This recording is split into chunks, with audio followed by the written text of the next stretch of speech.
What is up, everybody? It is Alex from Heavy New York calling from the quarantine zone again, and this time we return round three with Trey of Creeping Death. Great to be able to talk with you today, man. Thanks for being here. Of course, man. Glad to talk to you again. Long time no see. Yeah, who would have thought that the world would, the last time I saw you was on the High on Fire bill, and like, who would have thought that the world would have taken the turn it did in the fall of 2019? Right? And that's crazy. It's coming up on 2 years now. Like that's wild to me. Like time just flies by. Yeah, but before we get on to the new EP, just promise me you're gonna play in New York again soon when touring comes back. We have a lot of pent up energy. You with the underground death metal is like the music we need more than ever now. Oh, absolutely. We're gonna be back in November, I think. Oh hell yeah! We're yeah, we're on tour with Exhumed, Bewitcher, and Enforced. Right. And so that's a full US. We're playing at St. Vitus. So yeah, that's gonna be insane. I'm super stoked on that. I always love playing Vitus. One of my favorite venues like in the whole country. Yeah, they just did some cool renovations too, so it'll be awesome to check it out. Hell yeah, stoked to see it. Yeah, but thanks for giving us some new music for the time being to hold us over the Edge of Existence EP. Is this maybe a good representation of the direction Creeping Death is going into after Wretched Illusions, or is this sort of like just like a one-off thing that you and the band were kind of doing when there was nothing else to really do? I feel like just in general, like I don't know, maybe it's like my ADHD, but like I know it's like old school death metal or whatever, but I never really want to like write the same exact thing over and over. So like even like yeah, it's definitely like a change or like a progression for sure. And then even to like we have basically almost the whole LP written. Like another one that we're hopefully gonna start working on recording here soon as well. So yeah, it's like that whole time of writing it, we just wanted to kind of just add something new that we personally haven't done. It might not be like something that everyone else hasn't done, but like it's something that hey, like we haven't done this before. Let's try this. Let's say, oh, we haven't written a song like this before. Let's try this. That's kind of where it was born out of. Just basically like pandemic boredom. It's like everything shut down. We were on the middle of a heavy touring cycle. We didn't think we were going to need to like really start to write new music for a while, and then everything just shut down. So we had like nothing. So we were just like, well, I mean, this is like the only like fun thing that like we're doing was just like hanging out and jamming. Literally the only place we all went pretty much was just like our jobs, home, and then when we would have band practice. And that was pretty much it. So, we enjoyed that time together, and enjoyed that time just trying out new stuff like here and there. So Yeah. yeah, it'll be like a little bit different, but it's not like super different. It's creeping death. We just add a couple little effects here, Yeah. stuff like that. Just to keep it a little fresh. Yeah. Do you think because first off, I feel like Wretched Illusions just has a lot more context based on everything that we've been going through for the past, 19 months. I mean, I feel like, we're going to look back at Wretched Illusions and that's going to be as much of a soundtrack as like swing music was during World War II in a way, you know what I mean?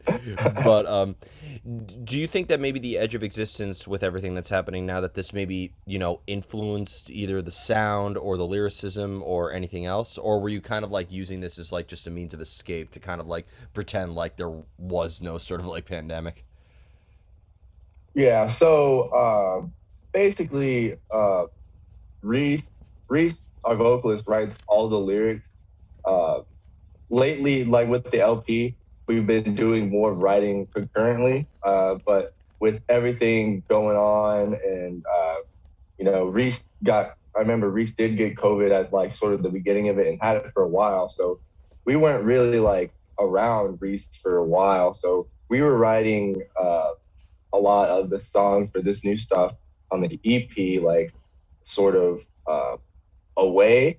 So yeah, I would say from us, like me, Rico, Lincoln, and AJ, yeah, it was definitely more like means of escape. I think for Reese, especially reading the lyrics like after the fact, I could definitely tell like sort of that whole thing sort of I think affected the lyrical content. I think as far as my understanding, since I'm just a guitar player, I don't even like read lyrics when I listen to music on like my own. So I have to Just a like guitar player. Don't search undermine out. your riffs, man.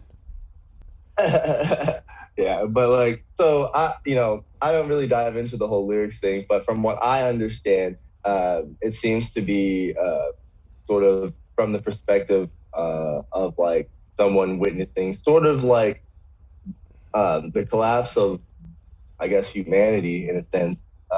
But uh, there's ways, but it's obvious that there's ways to fix it. Um, but I guess obviously they don't, and I could tell that that whole all of this going on definitely for sure affected the kind of the lyrical content. I think with Reese's lyrics. For us, like I said, for us, like writing the guitars and drums and stuff, not as much. Yeah. Do you think, because you mentioned, like, there is sort of like an evolution in the sound from Wretched Illusions to this. Was this like the sound that you've always wanted to do? Was this always like a preconceived idea? Or did it kind of just happen that way? You just like came up with like a sound by accident that you were all of a sudden so thrilled with? Yeah, it's just like it's pretty much always by accident. It's just like, oh, let's just try this influence. It's like, oh, I like this. Like, let's try this.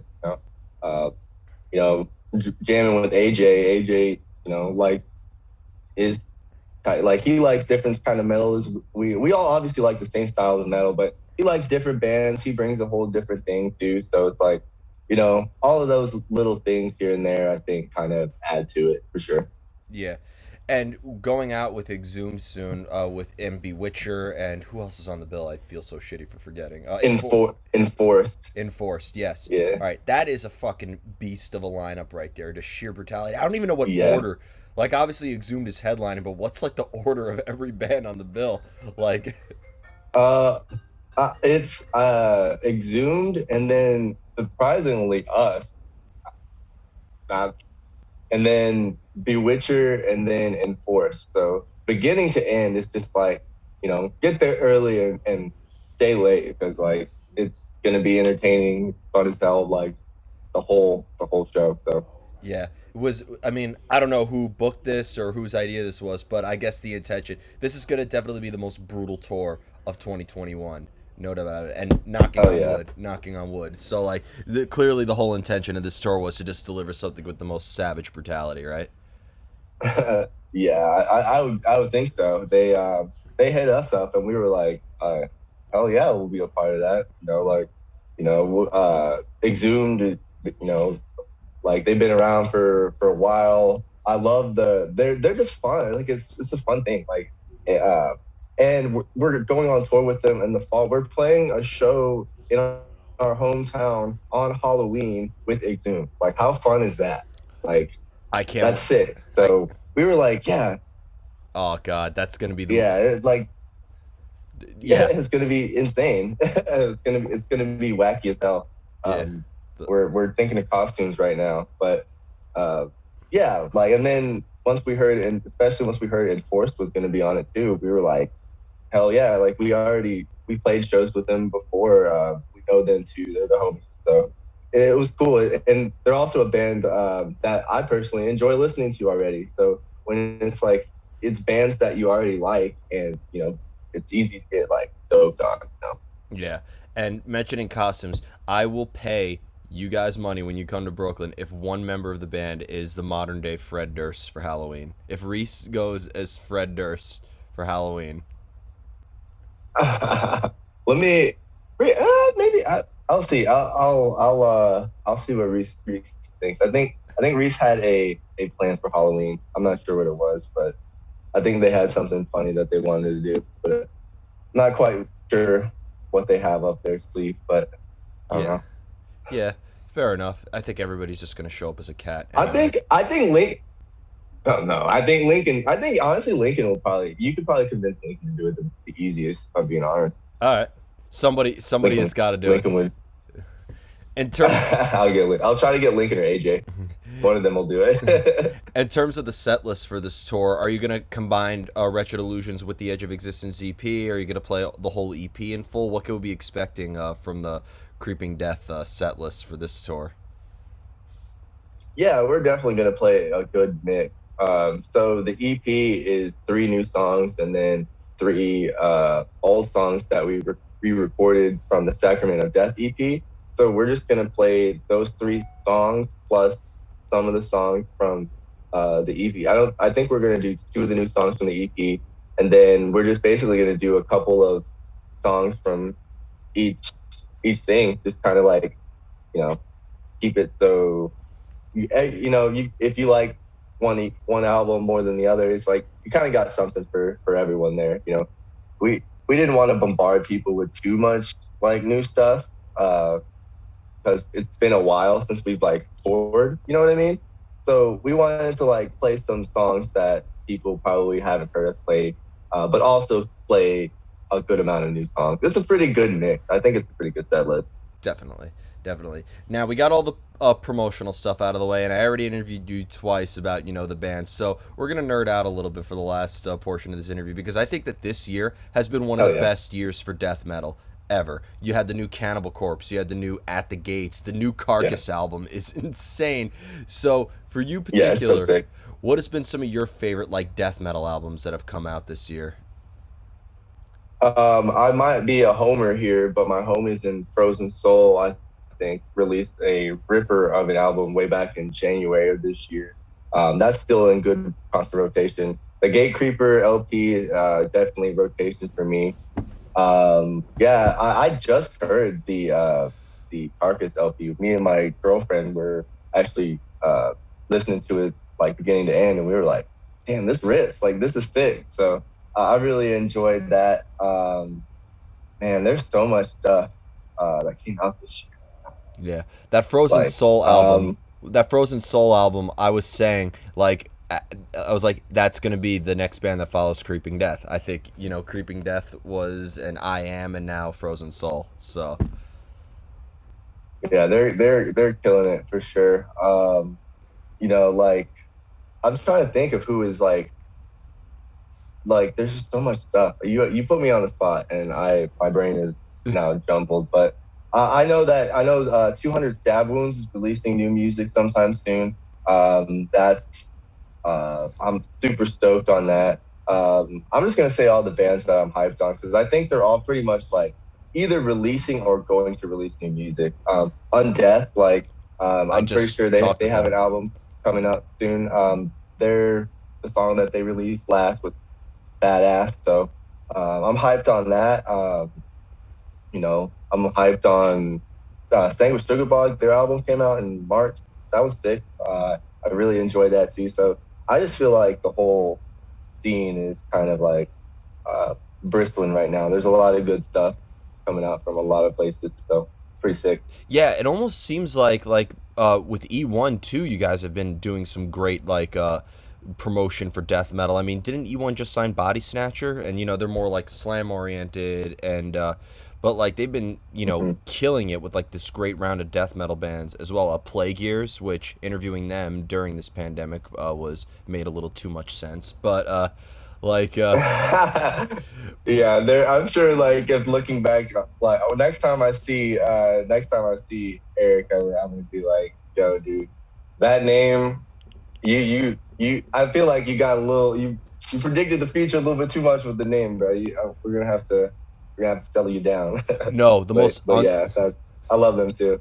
the last Heaven Shall Burn album that came out last year, that predicted everything that happened in 2020 in 2021. Like it still gives me goosebumps to listen to it. It like takes you back through everything. Like each song is like a different time period from the first lockdown to the unrest to the election to like everything. I think, and being that it's a double album, maybe this pandemic is just going to end for how is going to end when I finally finish listening to the album. Yeah, chop chop, bro. Come on, we're wrap this shit up, dog. Come on, we're waiting on you. Yeah, it takes too long to listen to an album nowadays. I'm still not fully digested the new Tool album. Those songs are like 27 minutes. yeah, that's yeah. I like I said earlier, I have ADHD. I listening to a song that's over like 5 minutes. It's like might as well be a college lecture. Yeah. But do you like have you always been gravitating towards because with the bands that you just mentioned like Frozen Soul and you guys and has like a very traditional death metal vibe behind it. It has like a Morbid Angel, Cannibal Corpse, even like a little bit of early death vibe to it. But were you ever into like other aspects of death metal too? Like I'm very excited for the new Obscura album and the new Archspire album to come out soon. There's been a lot of great melodic death metal as well with Insomnium and At the Gates. Were you ever gravitating towards that, or were you mainly like influenced by a lot more of the traditional death metal sense? Definitely more of the traditional death metal. Like I came from more of like uh, like the first like heavy music I listened to was really like classic rock and like thrash metal. So that kind of I feel like influenced it, and then I sort of got into like hardcore punk, and so like I feel like the sort of more crazier, like more noodly stuff, like kind of like I appreciate it because like I am a nerd and I just kind of like the watching the fretboard, you know what I mean? But as far as like actually sitting and listening to it, sometimes it's like it doesn't really like catch me as much. You know, I like things that are simpler, more groovy, like definitely percussion heavy, like drum. Like my mom played drums, she taught me how to play drums. Like I still consider myself a drummer. Like so for very percussion heavy, like everything I listened to growing up was very like sort of beat heavy, percussion heavy stuff. So uh, like not that that stuff doesn't have that, but it typically doesn't have as much like sort of groove, you know. And Yeah. I kind of like stuff with a little bit more like groove to it. I think. Yeah, you mentioned I think in the other two times I interviewed you that you were trained as a drummer. I've even called you with some industry people the death metal Dave Grohl. Um, Oh my god. yeah, it's a compliment. But like when it came to like, do you think very rhythmically when you're writing riffs and when you're playing live? Are you thinking from more of a rhythmic standpoint because of your background as a drummer? Oh, absolutely. Just the other day, me and Lincoln were jamming. I was just like, instead of being like, oh, like here's the riff, I was like, what drum beat do you want to play over this next part? And he was like, I don't know. And I was like, well, figure out a drum beat, and then I could figure out a riff. So like that's kind of like how my brain works. It's kind of backwards, I know, but like I don't know. I just kind of like think of the rhythm first, and then sort of think of the riff to go with the rhythm, I guess. Yeah, I mean, it's great that you have like that rhythmic sensibility because I feel like if you put the all the pressure on the drummer, it would kind of like fuck that up in a way. So like, it's cool that Yeah. because even Reese's vocals have like a very rhythmic vibe behind it as well. Like he knows when to sustain, he knows when to make them short and sweet. So I think there's really sort of like a rhythmic. Like I consider Creeping Death to be a very rhythmic band. I think you guys might coin the term rhythmic death metal. That would be sick. I think especially Eric would love that. He's Dominican, so you know he loves the Caribbean music. So we're rhythmic anything. We're about it. Combining Caribbean music with death metal might be a cool idea. I mean, I'm sure Eric would get his cousins would probably disown him, but well, I'll bring it up to him. Maybe we can figure something out. Yeah, I mean, after listening to Igor and seeing them live, I could expect anything at this point. So True, yeah. true.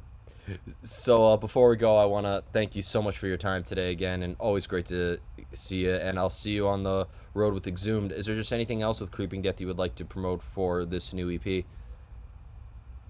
Um, no. I guess no. Just